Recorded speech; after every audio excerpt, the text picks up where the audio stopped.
Emily had always been the type of person who kept everything organized. Her calendar was color-coded, her notes were neatly labeled, and she never forgot important dates or appointments. But one day, while trying to access an old email account that hadn't been used in years, Emily realized with a jolt that she couldn't remember the password. Panic set in as she frantically tried every combination of letters and numbers she could think of, but nothing seemed to work. She began to feel like she was losing her mind, replaying the same sequence over and over again, only to be met with an endless loop of invalid login. As the hours ticked by, Emily's anxiety grew, and she started to wonder if anyone would even notice that she had disappeared. As night fell, Emily decided to take a walk outside in an attempt to clear her head. The cool evening air did little to calm her racing thoughts, however. She couldn't shake the feeling of being forgotten, not just by herself, but also by others. As she walked home through the deserted streets, she noticed that every window was dark and empty, like a city abandoned in an instant. When Emily finally returned to her apartment, she found a note on her kitchen counter with a single sentence scrawled across it, "I'll always remember you." The words sent shivers down her spine as she realized that someone had been watching her, or at least, was trying to. But who? And why would they go to such lengths to remind Emily of their friendship when she couldn't even recall the password herself? As she stared blankly into space, a faint whisper echoed in her mind, "I'll always remember you, and I'm waiting for your login." As I sat in front of my computer, staring blankly at the screen, I couldn't shake off the feeling that something was amiss. It had been years since we'd last spoken, but the memories still lingered like a bad dream.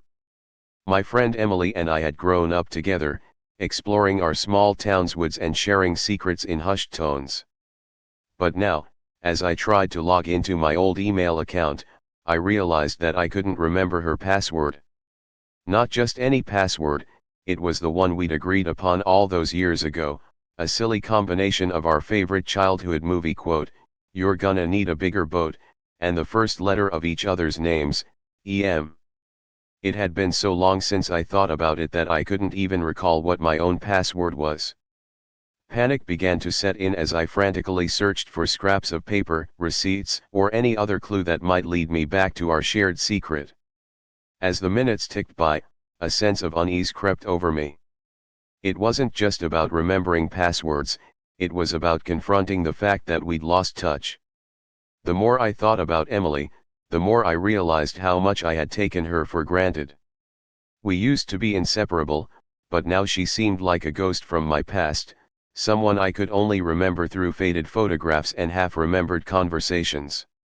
I finally managed to log in after what felt like an eternity, but as I scrolled through our old emails, something caught my eye, a message that Emily had sent me years ago, one that read, "Don't forget the password." My heart skipped a beat. How did she know? And why was it still so hard for me to remember? The screen began to blur and distort, like a reflection in rippling water. I felt myself being pulled back into those woods we used to explore together, but this time, with no escape from the darkness that lurked within our forgotten friendship. As I sat in front of my computer, staring blankly at the screen, I couldn't shake off the feeling that something was amiss. It had been years since we'd last spoken, but the memories still lingered, laughter-filled sleepovers and late-night conversations about our dreams for the future. I tried to recall the password I used all those years ago, but my mind drew a blank. Panic began to set in as I frantically searched through old notes and scraps of paper, hoping against hope that one piece of information would jog my memory. But it was no use. Every attempt at logging in ended with an error message, taunting me with its cryptic phrase, "Account locked due to prolonged inactivity."